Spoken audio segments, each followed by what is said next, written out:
attached the outer cover to the lampshade frame, and I've stitched around the bottom and the top, and now I'm going to put the lining in. I'm going to pin our velvet lining into the shade, starting at the bottom, pins at 4 points.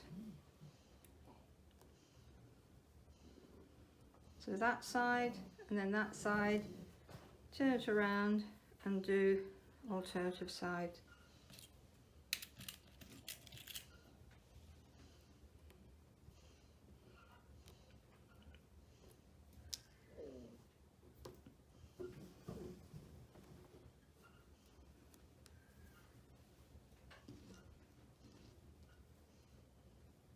And we'll continue pinning all the way around the bottom.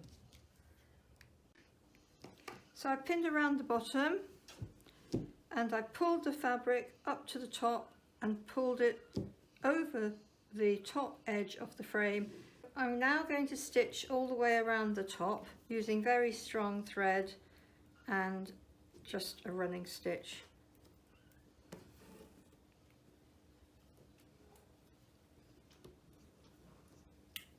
I've stitched the velvet lining all the way around the top.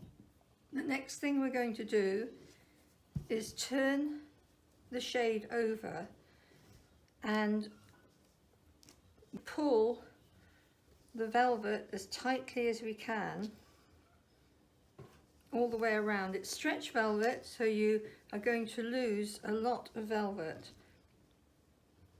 but you're going to get a nice taut inside. So keep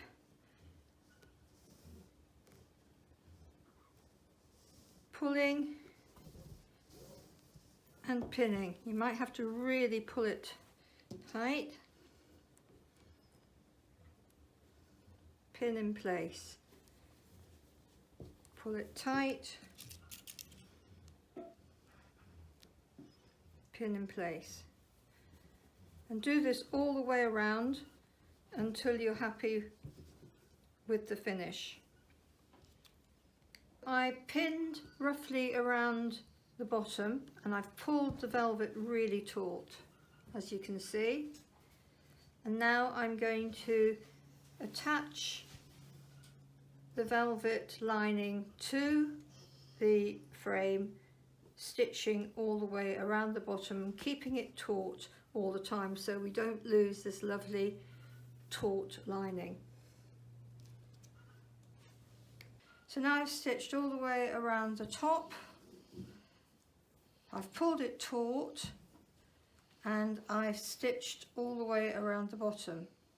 And now I'm just going to trim off these extra pieces all the way around, as close to the stitching line as I can get.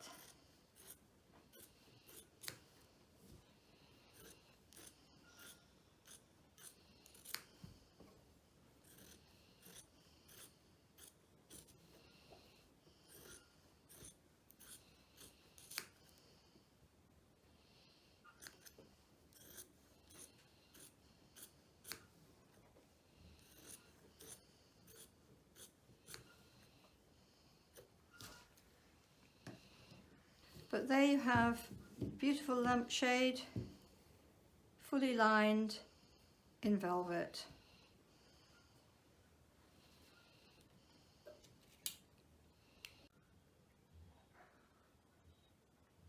The lampshade has now been trimmed, braid to cover the raw edges and the stitching. It's been beaded and a double layer of gold fringe.